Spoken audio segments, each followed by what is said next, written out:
Nagpapatuloy po ang News at 1. Walang basihan ang nalathalang balita na umunoy pasasabugin ng DPWH ang lahat ng istrukturang nasa mga estero at iba pang daluyan ng tubig. Ayon kay Public Works Secretary Rogelio Singson, na-misquote lamang niya o na-misquote lamang siya ng ilang mamamahayag. Alamin natin ang ulat mula kay Noel Ferpecto. Ipinagdiinan ni DPWH Secretary Rogelio Singson na walang anumang blasting o pagpapasabog sa mga informal settlers na nakatira sa tabing esteros, waterways at open canals sa Kamaynilaan, gayon din sa paligid at loob ng Laguna de Bay area. Ayon kay Secretary Singson, he was taken out of context ng mga mamahayag. Let me clarify, that was taken out of context. Ang pinapaliwanag ko dun, ito ginawa noong nakaraan dito sa Pampanga River system, no, na dahil yung mga dike noon mas matibay pa, no, mga konkreto. So kung maso-maso lang yung gagamitin mo, kailan ka pa makakatapos dyan? So if I recall, nag-blast ng mga illegal fish ponds doon sa Pampanga River Delta. Itong pagpapaliwanag ni Secretary Singson matapos na may lathala sa mga pahayagan na kautusan mismo ng Pangulong Benigno Aquino III ang pagpapaalis ng mga illegal settlers sa waterways at matapos na ang sanhi ng palagiang pagbaha sa naturang mga lugar. Hindi namin gagawin yan, no? At hindi din lalong gagawin yung blasting dito sa Metro Manila. No blasting.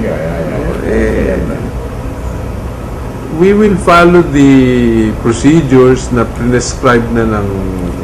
There's a multi-agency task force led by Secretary Robredo for the relocation of families inside waterways.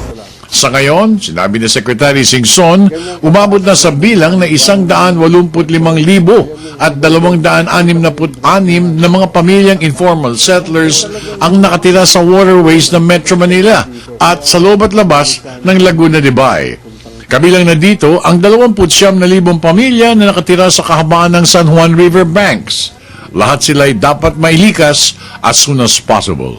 Ang instructions ng Pangulo is ipakita kung ano yung long term, ano yung immediate, ano yung doable, no? So, ina-identify namin dun sa master plan na natapos na, no? Kung ano yung doable na immediate na makikita naman ng mga tao na meron naman palang master plan na sinusunod. Tungkol naman sa umunay gagawing pagpapasabog sa mga infrastruktura, ito ayon kay Singson ay may sasagawa sa mga illegal diking systems at infrastructures na nagpapabara sa mga daloy ng tubig sa nasabing ilog ng Pampanga.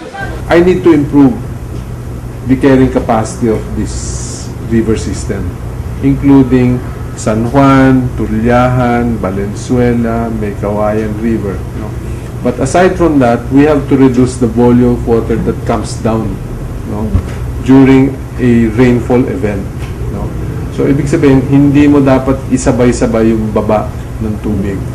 Sa ngayon, isang master plan para sa Metro Manila area, gayon din sa Pampanga River Delta Project, ang pinatutupad ng isang interagency body na pamumunuan ni DILG Secretary Jesse Robredo, sang-ayon na rin sa atas ng Pangulong Pinoy.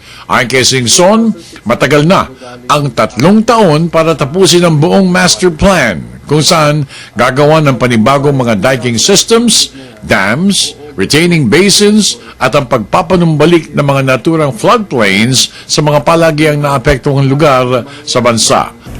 Yung master plan, one of the components is the water impounding that comes from the Upper Marikina, no? 3,600 ang nanggagaling dun sa Upper Marikina watershed, no? Pag bumaba yung 3,600 na yan, o-overflow itong Upper Marikina, Lower Marikina, Pasig River.